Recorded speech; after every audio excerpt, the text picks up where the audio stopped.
Hello guys, itlog ng isda. Malaking isda po yan. Sobrang laki yung itlog niya, oh. Itlog po yan ng isdang dorado. Yung malalaking isda. Ayan. Magluluto ulit tayo ng isda. Isa ko lang yan sa luya, sibuyas, kamatis. Ayan. Tapos, sasabawan po natin yan. Sasabawan ko yan. Iinit na ako ng tubig. Ayan. Tapos, pechay bagyo lang ang sahog. Yung gulay niya. Sobrang mahal na ng gulay eh. Mas mura pa nga itong pechay bagyo kaysa doon sa pechay na Tagalog eh. Mas mura yan. 35 pesos isang buong pechay na bagyo. Mas mura siya. So, sili. Ito yung pinakatangkay oh. Hugas na po yan. Ayan oh, ang laki ng itlog eh. Para kang kumain ng kabyar.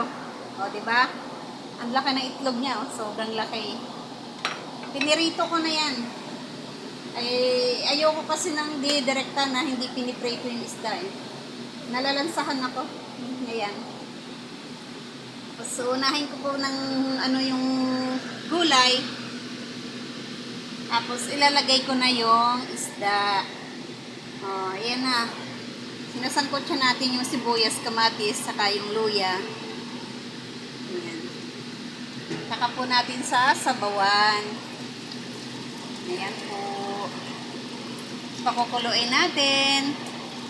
At saka titimplahan. Ayan po. Iniinit ko na yung tubig para mas mabilis. Madaling magluto. O, ayan. Pakukuluin lang natin yan. Palalabasin natin yung lasa. Ayan po. Tapos, ilalagay natin yung ating siling haba. O, ayan.